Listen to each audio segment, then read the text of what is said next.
August 1957.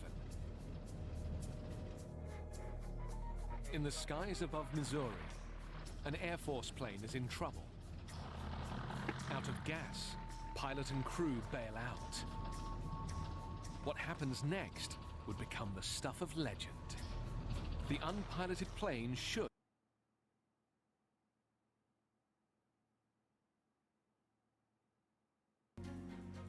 The 247 still did not go. August 1957. In the skies above Missouri, an Air Force plane is in trouble. Out of gas, pilot and crew bail out. What happens next will become the stuff of legend. The unpiloted plane should have crashed. Instead, it makes a perfect landing. This is the story of the DC-3, the plane that defined the way we fly. It heralded a new era of air travel. It is very glamorous.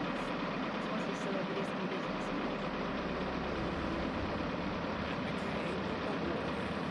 I've seen them come in with holes in the wings and the motor shot out, everything else. A maverick from its inception. Here comes the Douglas Company coming in with, we're going to give you something revolutionary here. Its development laid the cornerstones of aviation as we know it today. It is truly the linchpin of American and global air transport. It's the plane that created a revolution and changed the world.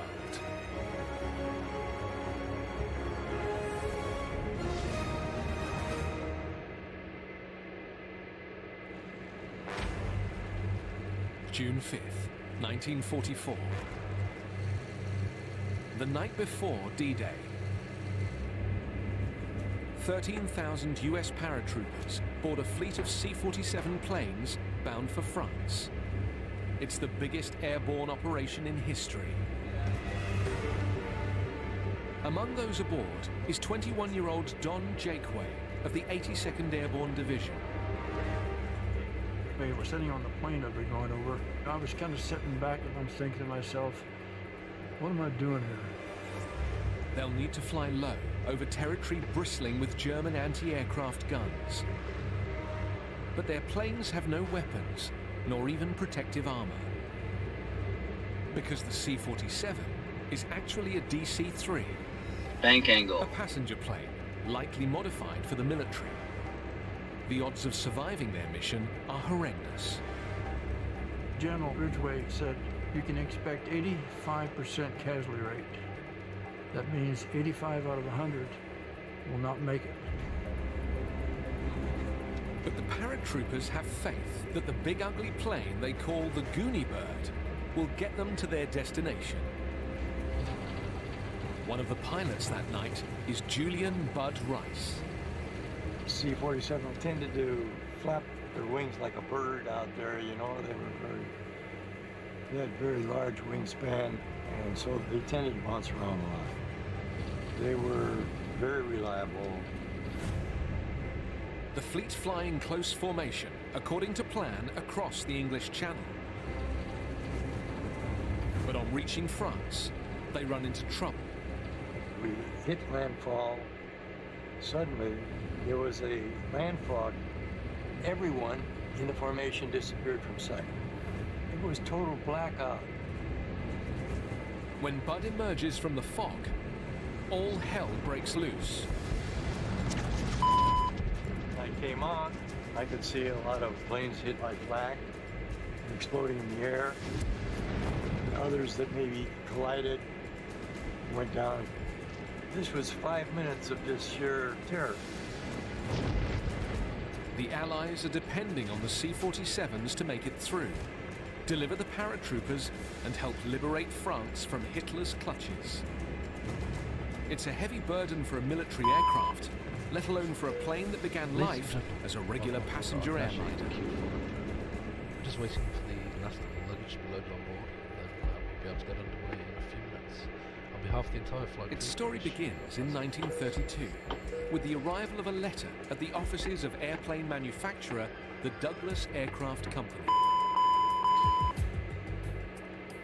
Addressed to company boss Donald Douglas, it comes from Jack Fry, head of TWA, then a new airline with big ambitions. This is no routine business letter.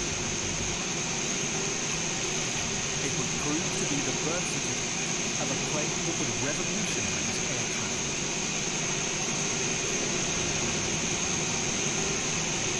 In the 30s, the passenger airline business is still in its infancy, and flying is wildly expensive.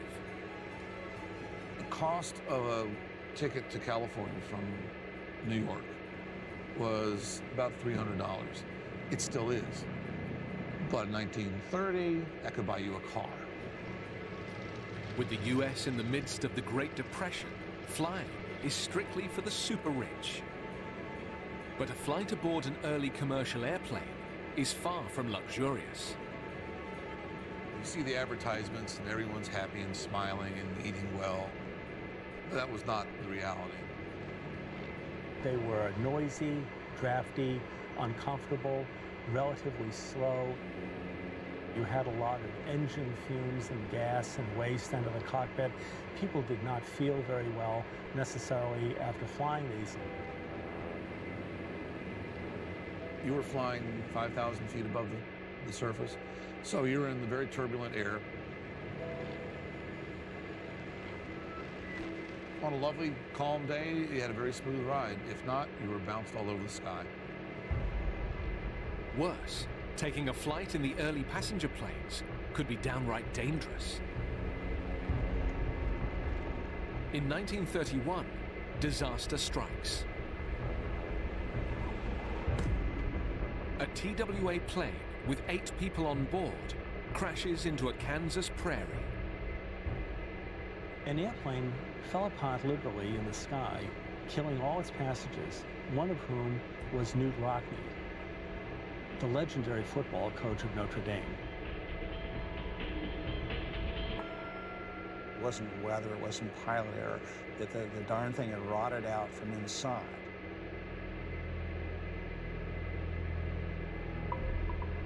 The crash is a wake-up call to the airline industry.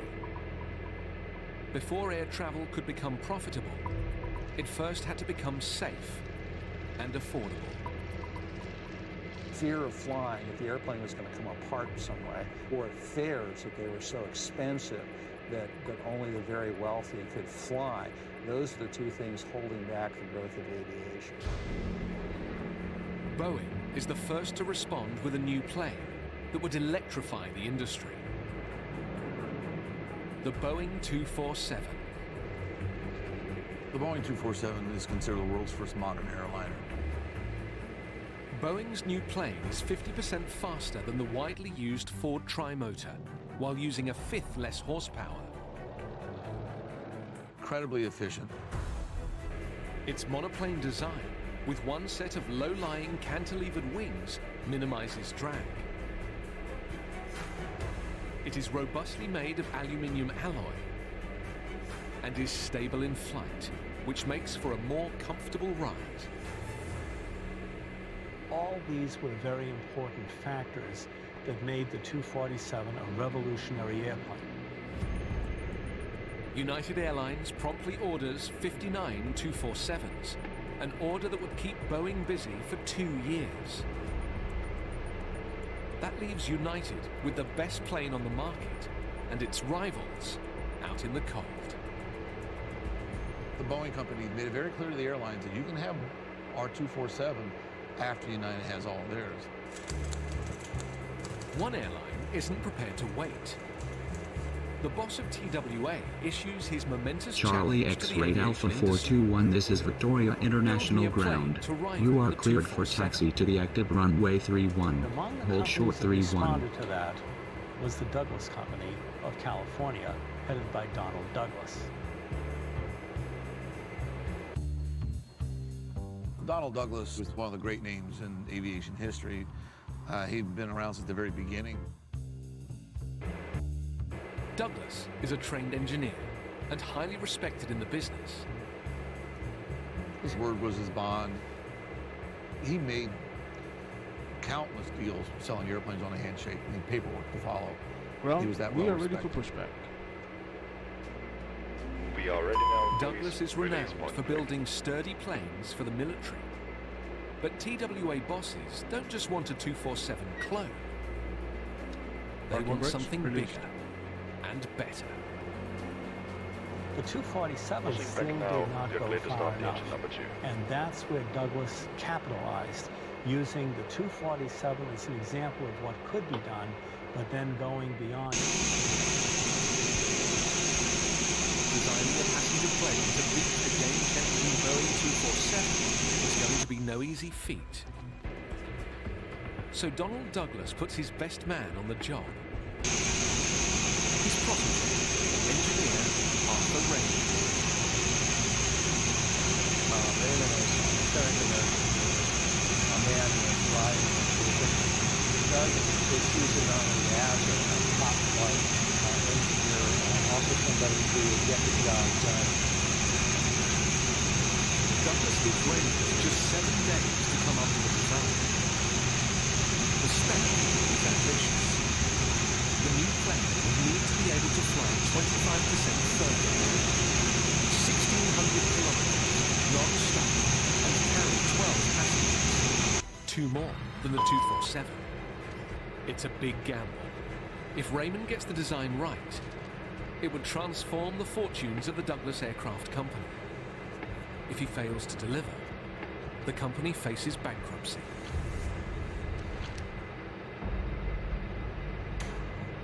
August 1932. Douglas Aircraft's mastermind engineer, Arthur Raymond, pitches the design for their new passenger aircraft, the DC-1, to TWA.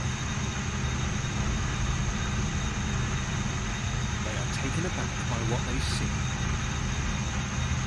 When TWA saw the initial concepts for this machine, there was a big question mark because it's a twin engine airplane.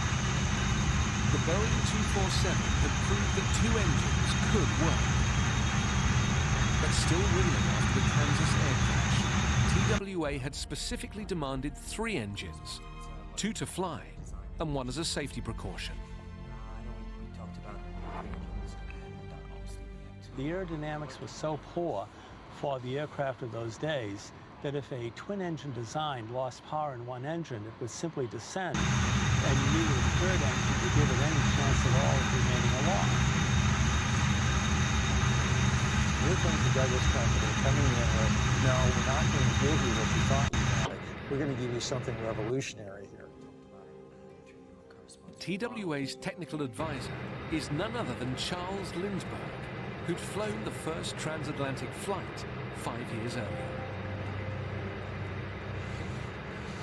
Lindbergh is skeptical that a plane this size could survive losing an engine. This thing fly? Yes, definitely can fly. If you can make it fly, then we'll buy it. Raymond got the company on the DC-1. Their costs were not covered in the original contract. They weren't going to make money on this thing until after they had delivered a certain number of airplanes. Raymond had used a complex aeronautical formula to design the DC-1. To prove it could fly on one engine, he turns to nearby Caltech, which is pioneering a new aviation technology, wind tunnel testing. One can arguably say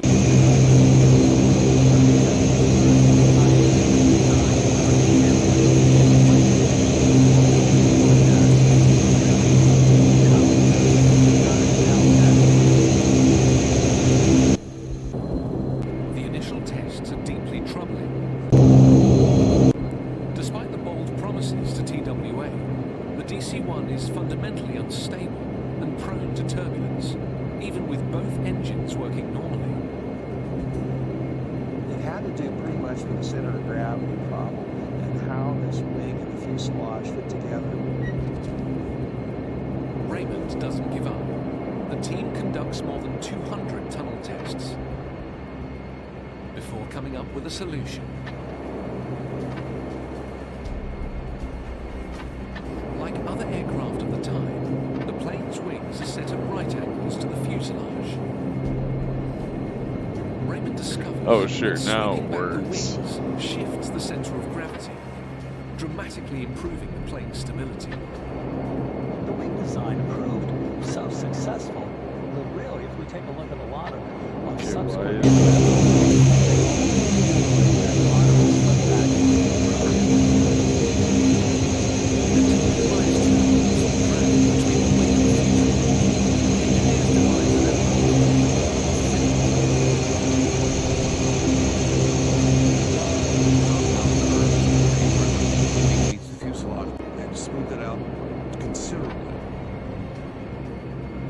These modifications create a plane that should be able to maintain stable flight, even on a single engine.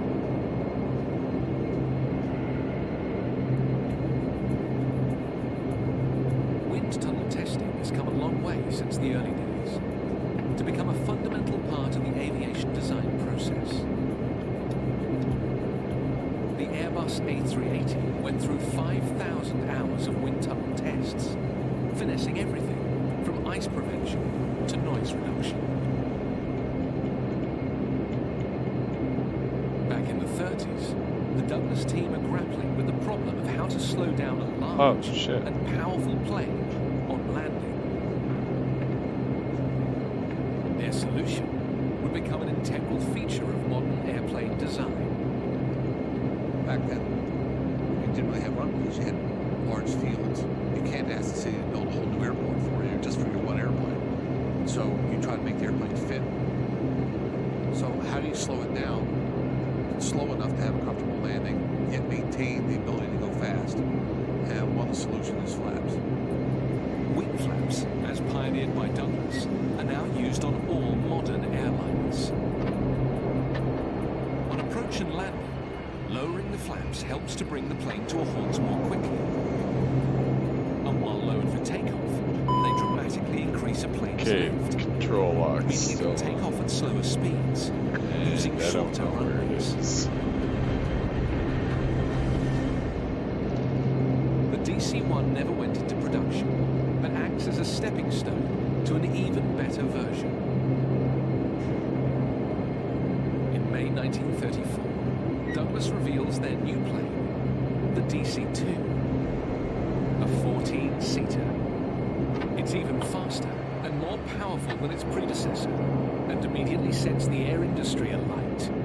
The DC-2 came on the scene with a bang. TWA flew this brand new airliner across the country in record-setting time. We have an airplane that's faster than anything that even the Army has. It was very dramatic, got headlines. The DC-2 could carry 4 more passengers than the rival Boeing 247. It offered a faster, smoother ride and needed fewer fueling stops.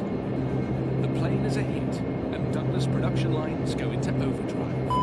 When the aircraft entered service, it was obviously the airplane to have, and immediately made the 247 obsolescent. Douglas had scored a major coup against its rival Boeing. But its greatest contribution to commercial aviation is yet to come.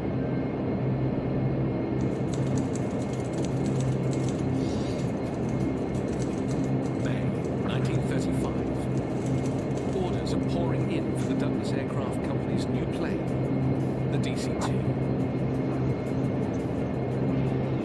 Donald Douglas is working in a full order book. As far as the eye can see, they're actually making money, which in those days is almost unheard of in aircraft production.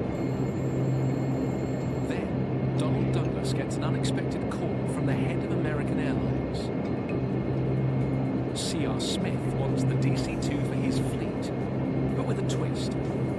He wants it adapted to create a sleeper aircraft with 14 beds in place of seats. Donald Douglas absolutely convinced this is a terrible idea. They don't want to be part of it. The sleeper's a dead end. There's only going to be a very few amount of these. There's not going to be a market for it. It's not going to work the way C.R. Smith thinks. But Then Smith hands Douglas an offer he can't refuse. An order for 10 Douglas sleeper transport planes to the value of $795,000, around $14 million in today's money. This is no simple design tweak. Accommodating beds means making the DC-2 a staggering 50% bigger. Usually when you expand an airplane design, you stretch it, you literally stretch it, you make it longer. In this case, they actually widen. Early planes were built around a fuselage that resembled a flying box.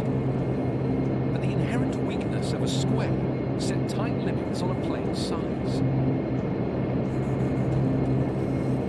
By the 30s, fuselages are becoming more rounded, making them stronger. Raymond and his team pushed things further than ever before. What they came up with is the world's biggest circular fuselage.